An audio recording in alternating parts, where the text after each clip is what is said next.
Hello जिक्स, कैसे हैं आप सब। आज एक और इम्पॉर्टेंट एपिसोड के साथ मैं आपकी खिदमत में हाजिर हूं।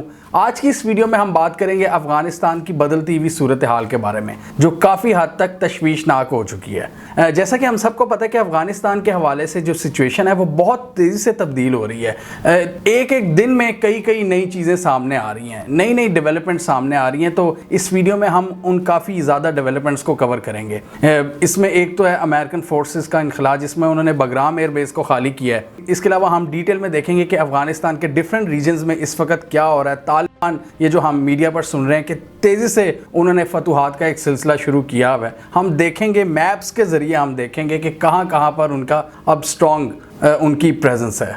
हम देखेंगे कि किन किन एरियाज़ में उन्होंने अफगान फोर्सेस को शिकस्त दी है। इसके अलावा हम अफगानिस्तान के फ्यूचर के बारे में बात करेंगे और ये जानने की कोशिश करेंगे कि सूरत हाल किस तरफ जा रही है। हम देखेंगे कि अफगानिस्तान में गवर्नमेंट का क्या फ्यूचर होगा और ख़ित्ते में जो सिक्योरिटी के चैलेंजेस हैं अफगानिस्तान की वजह से, वो क्या पैदा हो सकते हैं। पाकिस्तान को क्या क्या नए चैलेंजेस दरपेश आ सकते हैं इस बदलती हुई सूरत हाल की वजह से। तो अगर आपको अफगानिस्तान के हवाले से दिलचस्पी है तो ये वीडियो आपके लिए काफ़ी फ़ायदेमंद साबित होगी।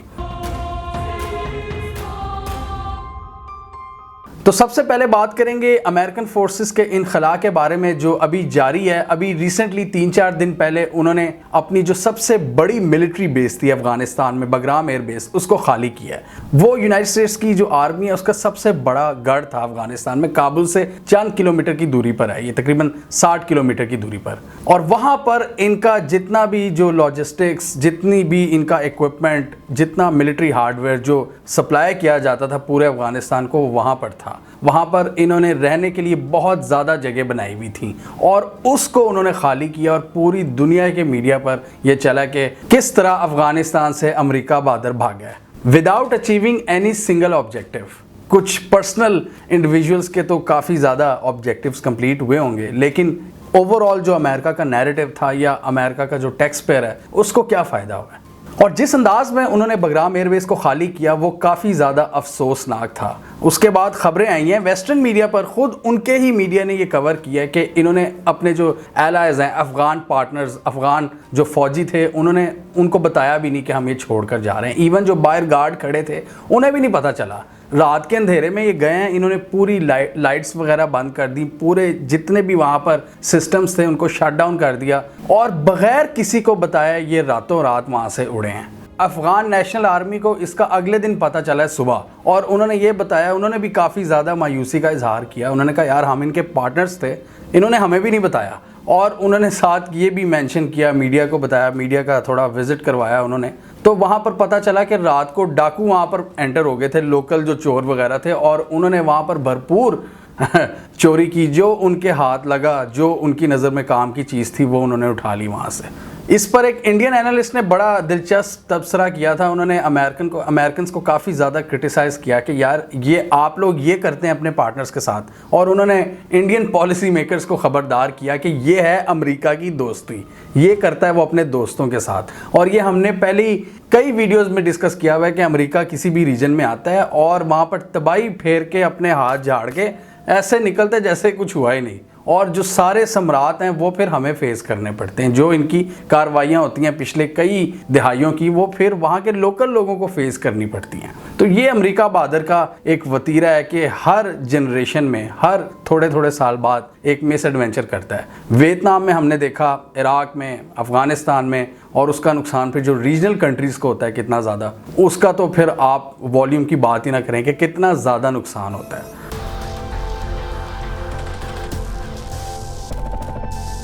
तो हम देख रहे हैं कि जिस तरह अमरीकी फोर्सेस का इनखला हो रहा है अफगानिस्तान से, वहीं पैरेलल में जो तालिबान की फोर्सेस हैं वो बहुत तेज़ी से अफगानिस्तान पर काबिज हो रही हैं। और अफगान जो नेशनल आर्मी है, जो अशरफ गनी की आर्मी है, जिसको अमेरिका ने स्ट्रेंथन किया पिछले 20 सालों में, वो बहुत तेज़ी से उनके आगे हथियार डाल रहे हैं। और ये कोई मैं नहीं कह रहा, ये कोई पाकिस्तान का मीडिया नहीं कह रहा, ये वेस्टर्न मीडिया आपको बता रहा है, ये अल जज़ीरा आपको बता रहा है, ये आपको BBC बता रहा है, ये आपको CNN बता रहा है, ये वॉशिंगटन पोस्ट बता रहा है, ये आपको न्यूयॉर्क टाइम्स बता रहा है। जो इनकी हालत हुई है अफगान नेशनल आर्मी की, बहुत ही बुरे हालात हैं। और इस वक्त हम आगे जाकर आपको बताएंगे, पूरा मैप्स के साथ दिखाएंगे कि कहाँ पर तालिबान इस वक्त पहुंच चुके हैं, उनका स्ट्रॉन्ग होल्ड बन चुका है, वो उनके गढ़ बन चुके हैं। वो हम आपको बताएंगे सबसे प्रोमिनेंट कामयाबी अफगान तालिबान की, जिसको आजकल रिपोर्ट किया जा रहा है बहुत ज़्यादा।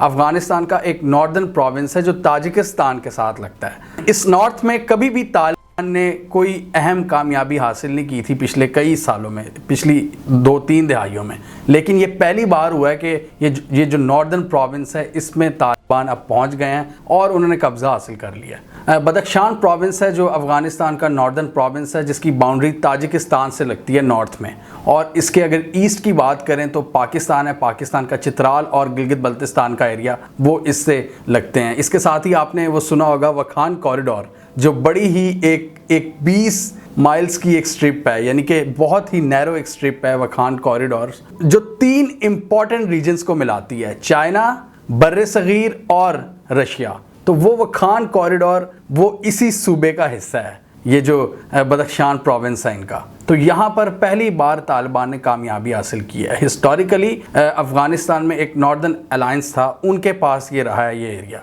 और उसके बाद डिफरेंट फोर्सेस, रिसेंटली ये अफगान जो गवर्नमेंट थी उनके कंट्रोल में था, और अभी इन्होंने एक बहुत ही हल्की लड़ाई के बाद, जहां पर इनको ज़्यादा रेजिस्टेंस का सामना भी नहीं करना पड़ा अफगान आर्मी की जानिब से।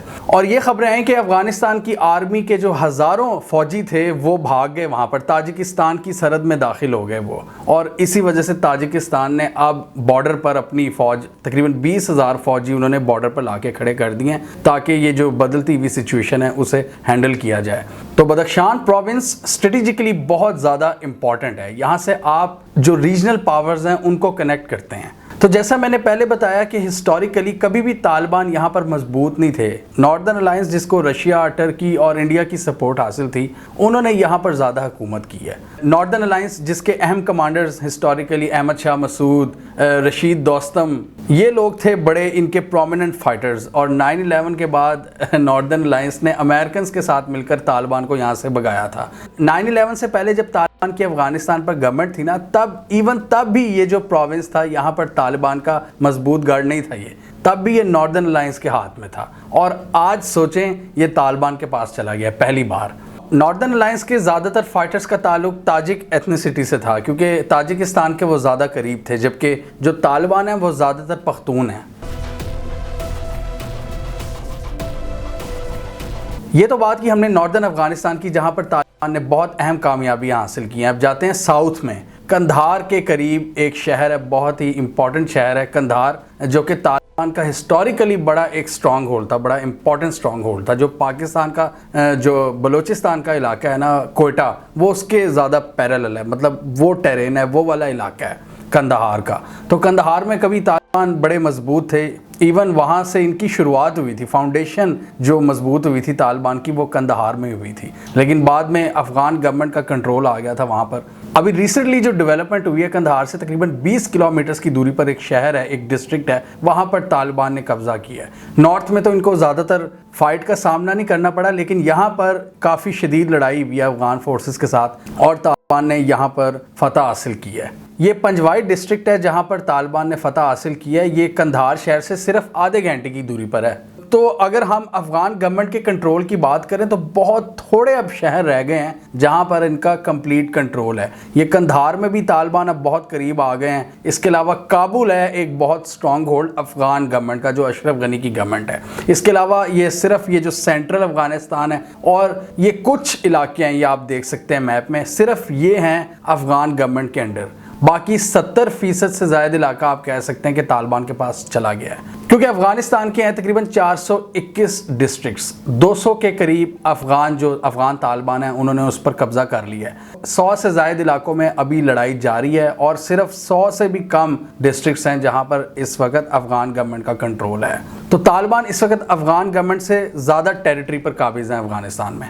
अभी ये जो खबरें सामने आ रही हैं कि अफगान आर्मी हार रही है, इनसे शिकस्त खा रही है या भाग रही है ताजिकिस्तान में या इधर उधर, इसकी वजह से एक मोहतात अंदाजे के मुताबिक सिर्फ 6 माह तक इनकी गवर्नमेंट कायम रहेगी। सिर्फ 6 माह की कैपेबिलिटी है इनमें लड़ने की। और ऑब्वियसली जब इनकी आर्मी पूरी ख़त्म हो जाएगी, मतलब ख़त्म से मतलब सरेंडर कर देगी या भाग जाएगी या कुछ मार दिए जाएंगे तालिबान की जानिब से, फिर क्या होगा? फिर ऑब्वियसली इनकी गवर्नमेंट का खात्मा ही होगा फिर। इसके अलावा जो कंटेस्टेड रीजन रीजन्स हैं जहाँ पर अभी तालिबान ने पूरा कंट्रोल हासिल नहीं किया, वहाँ पर भी जो अहम शाहराहें हैं वहाँ पर तालिबान काबिज हो गए हैं, मतलब वहाँ पर उन्होंने नाके लगाए हुए हैं। और ये बात बड़ी मशहूर है कि अफ़गानिस्तान में जो रोड्स पर कब्ज़ा कर लेता है ना, जो अहम शाहराहों पर कब्ज़ा कर लेता है, हुकूमत उसी की होती है। और ये भी एक बहुत बड़ी रीज़न है कि इनका जो होल्ड है वो अफ़गान गवर्नमेंट से इस वक्त ज़्यादा है। मेन शाहराहों पर इनका कब्ज़ा है इस वक्त अफ़गान तालिबान का। अब इस सारी सिचुएशन का जो फ्यूचर है, जो मुस्तकबिल है, वो क्या होगा, चीज़ें किस तरफ जा रही हैं, ये जो सूरत हाल तब्दील हो रही है, कि मतलब इसका रिजल्ट क्या निकलेगा। ऑब्वियसली ये हम एंड पर डिस्कस करेंगे। पहले ज़रा अमेरिका का रोल हम डिस्कस कर लें। बड़ा ही एक बेशर्मी का सबूत दिया अमेरिकन ने वैसे यार, मतलब पूरे अफ़गानिस्तान को तबाह बर्बाद करके अब ये जा रहे हैं जी। इनका ये एक तरीका बन चुका है, इनकी आदत बन चुकी है कि हर जनरेशन में किसी ना किसी जगह पर जाते हैं, वहाँ पर तबाही फेरते हैं और फिर वहाँ से निकल जाते हैं। ये मैंने पहले भी कई वीडियोस में डिस्कस किया हुआ है कि अमेरिका को कोई सरोकार नहीं होता कि यार जो मैंने गंद किया है उसको मैंने किस तरह, मतलब कुछ मदद भी करनी होती है यार, कोई थोड़ी सी मोरालिटी होती है।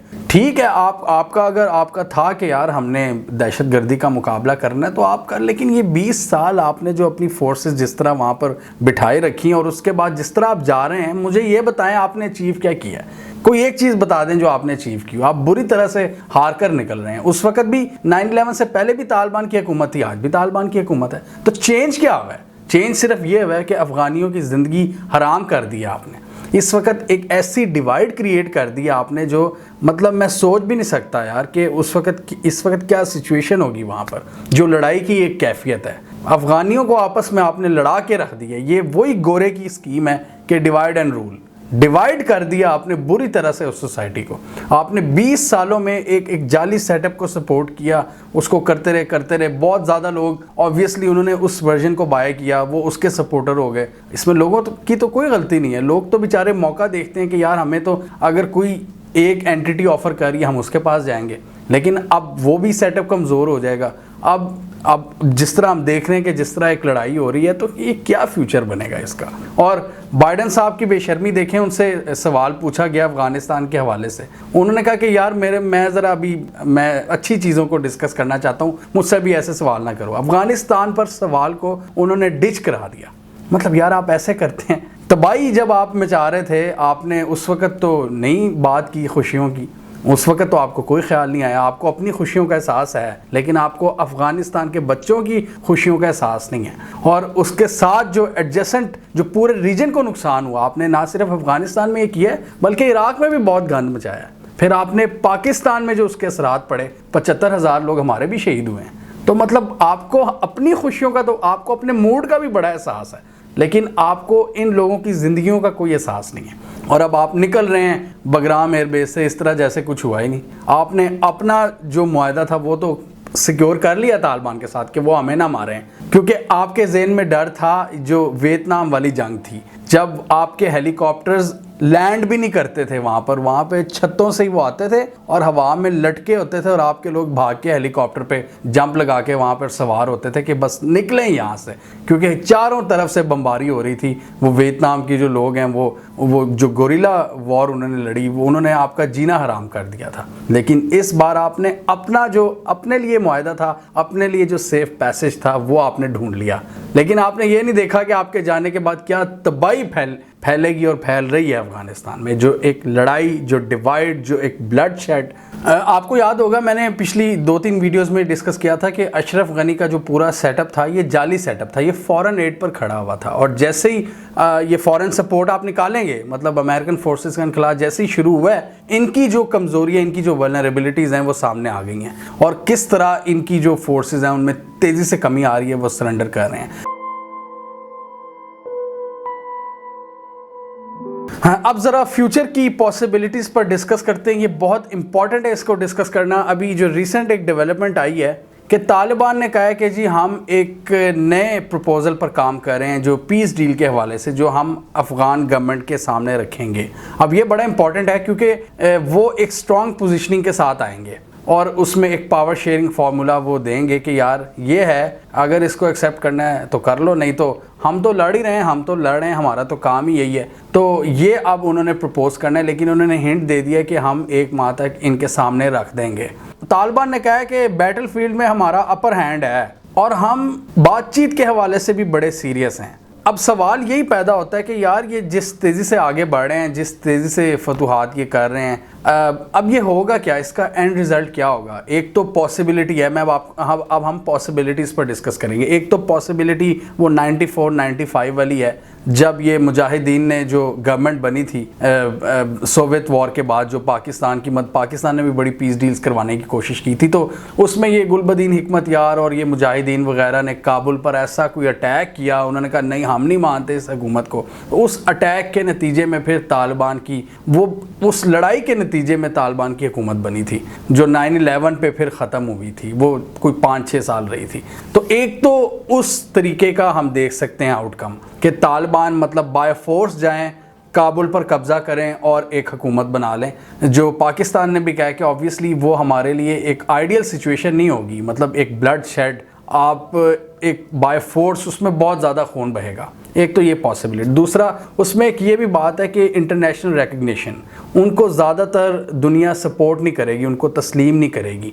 वो वाली जो हुकूमत थी जो 96 में बनी थी तालिबान की, उसको सिर्फ 3 मुल्कों ने तस्लीम किया था, सऊदी अरेबिया, यूएई और पाकिस्तान। और इस बार भी तालिबान को काफ़ी ज़्यादा प्रॉब्लम्स पेश आ सकती हैं अपने आप को दुनिया के सामने पिच करने में, क्योंकि वेस्टर्न मीडिया ऑलरेडी इनके बड़ा पीछे पड़ा हुआ है कि जी ये खूनखार लोग हैं, ये औरतों के हकूक़ का ख्याल नहीं करते, ये मारते हैं, ये जालिम लोग हैं, ये वेस्टर्न मीडिया ऑब्वियसली। तो ये काफ़ी ज़्यादा इनको मुश्किलात पेश आ सकती हैं रिकग्निशन के हवाले से। लेकिन एक हमने चीज़ ये भी देखी है कि आजकल की जो तालिबान की लीडरशिप है वो 96 के मुकाबले में थोड़ी सी सोफिस्टिकेटेड है, थोड़ी सी उनके पास मतलब बातचीत करने का भी तरीका है। ये जो हमने कतर में देखा है, जिस डिसेंट तरीके से वो आगे आए हैं और जिस तरह पूरे मगरबी मीडिया से उन्होंने बातें भी की हैं, न्यूयॉर्क टाइम्स में इवन आर्टिकल भी उन्होंने लिख दिए हैं तालिबान की लीडरशिप ने, और इनके पास इस वक्त पैसा भी है, मतलब स्ट्रॉन्ग पोजीशन है इस वक्त इनकी। तो इस सूरत हाल में डेफिनेटली वो अपने आप को मनवाने की कोशिश करेंगे, अपना इमेज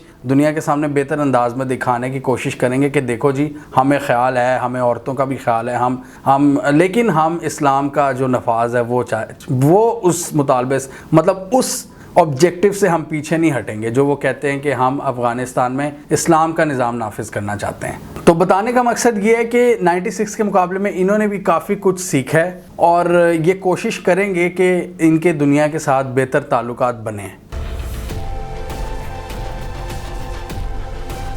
एक और पॉसिबिलिटी ये है कि इस रीजन के 2 इम्पॉर्टेंट प्लेयर्स पाकिस्तान और चाइना, जो दोनों की फ़िलॉसफी इस वक्त काफ़ी सिमिलर है कि रीजनल कनेक्टिविटी और स्टेबिलिटी, ताकि ट्रेड में इजाफा हो, ताकि सारी चीज़ें अच्छे तरीके से चलें। तो ये पाकिस्तान और चाइना का ऑब्जेक्टिव है।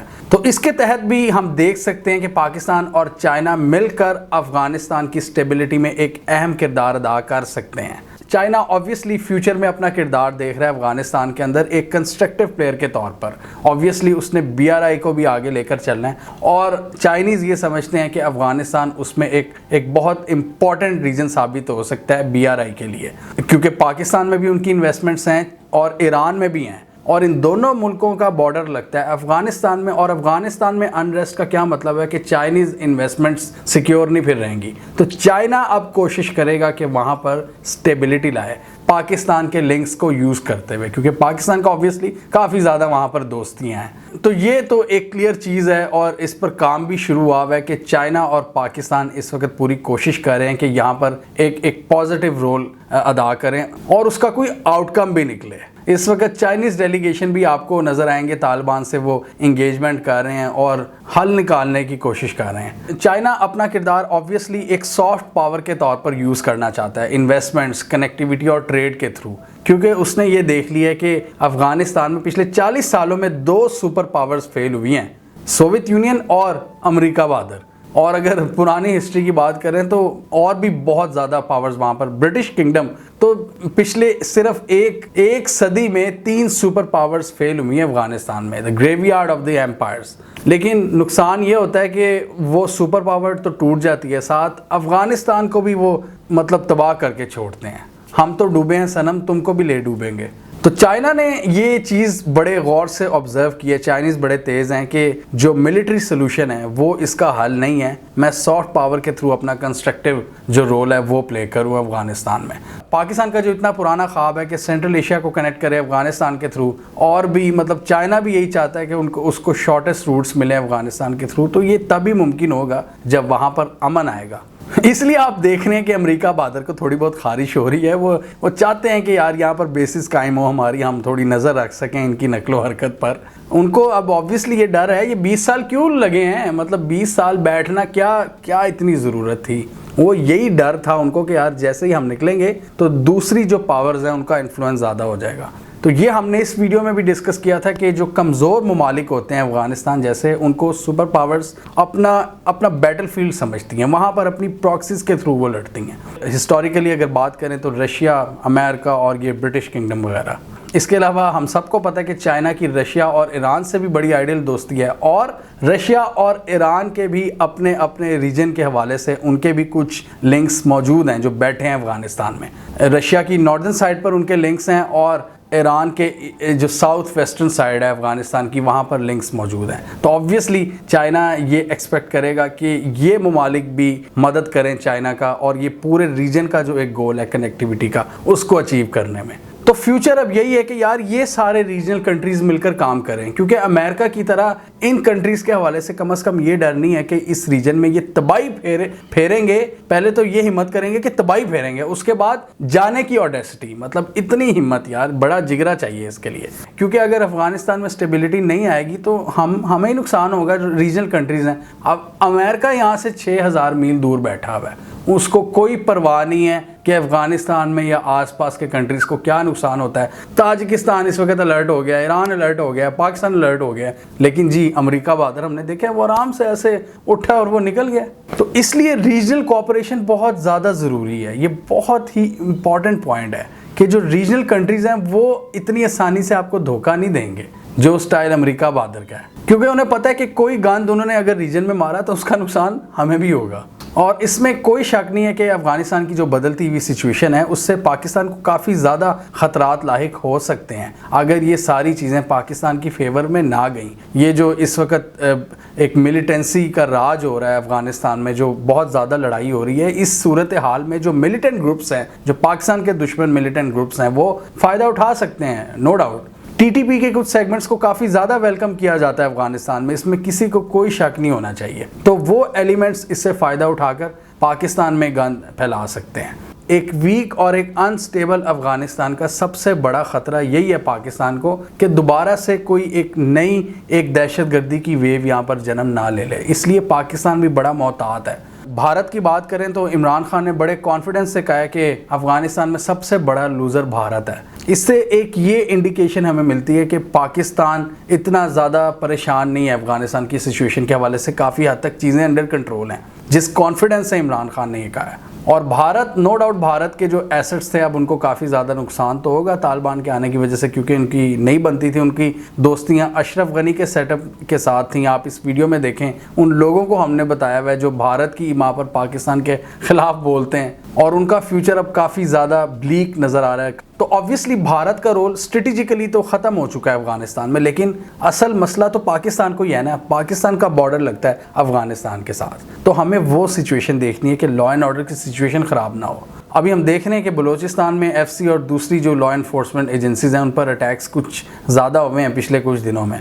हमें कमेंट सेक्शन में बताइए आप अफगानिस्तान की सूरत हाल को किस तरह देख रहे हैं। ये जो 6 महीने का एस्टिमेट आया है, आपके ख्याल में कितनी देर तक तालिबान काबुल पर काबिज हो जाएंगे और अफगानिस्तान में अपना एक बहुत बड़ा हिस्सा हासिल कर लेंगे अफगान हुकूमत में? पाकिस्तान पर क्या इसके कोई नेगेटिव असरात हो सकते हैं? चाइना किस हद तक कामयाब होगा अपना एक पॉजिटिव रोल अदा करने में अफगानिस्तान में कि कंप्लीट एक बहुत हद तक यहाँ पर स्टेबिलिटी आए और अफगानिस्तान भी इस पूरा ये जो ट्रेड एंड कनेक्टिविटी का जो विजन है इसको ज्वाइन कर ले? कमेंट कीजिए। इसके अलावा हमारा यूट्यूब चैनल सब्सक्राइब कर लें और साथ ही वो बेल आइकॉन भी दबा लें ताकि वो स्टोरीज दुनिया भर से पाकिस्तान से जिनकी मेन स्ट्रीम मीडिया पर प्रॉपर कवरेज नहीं होती, हमारे प्लेटफॉर्म के थ्रू आप तक टाइम पर पहुँच जाएँ।